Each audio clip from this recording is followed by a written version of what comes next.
Here's an update. I'm gonna call this my 250,000 mile update as far as everything I've done to my Jeep from when I first got it. Obviously, you know, I changed the grille, the bumper, the side fender flares, the rear bumper, all that. I'm also deleting all of the chrome stuff.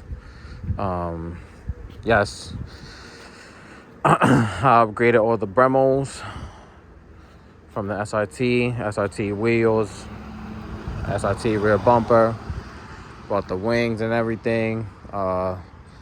As far as maintenance, I did have to, my engine, even though I don't think it was my engine block, because my previous engine did overheat, and I think something cracked. It must have been the cylinder heads, but I did the interior as well. The cylinder heads, definitely, I don't know which one. It could have been either the left or the right. I'm not too sure. So I ended up getting a complete long block and, you know, resurfacing the heads with only 100,000 miles. So technically the engine is not original, but it still has the original transmission and everything. You know, as far as normal maintenance, wear and tear parts, I did do all my suspension over. I did do, as you can tell, I told you guys I had to change the engine, but that was around like 248,000 miles, which you can't be too mad at that. What else? I did have to get a new computer. For whatever reason, this was like freaking out or something. The transmission module, I think, is this one. Right, they're color coded, but I think it's this one.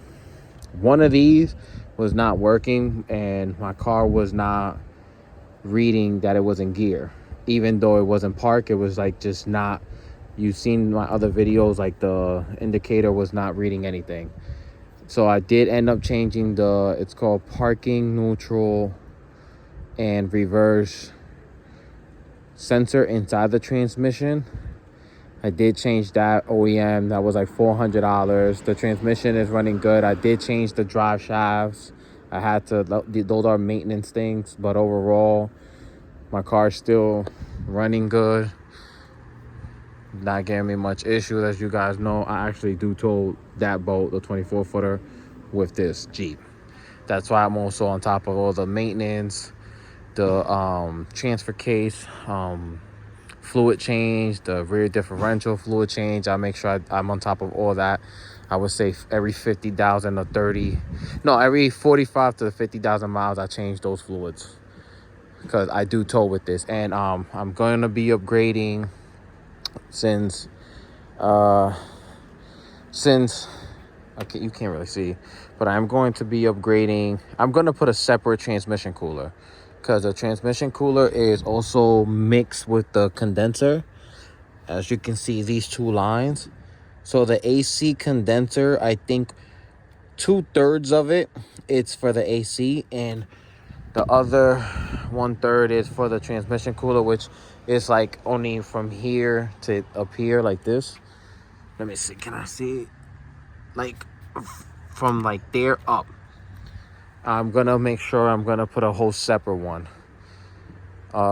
Since I do tow a lot, I've seen my temperatures go up to like 180, which is not, the highest I've seen it is 200, you know, in stop and go traffic, which is still not really something to worry about in a summer day, but I'm gonna see if I can keep those temperatures down.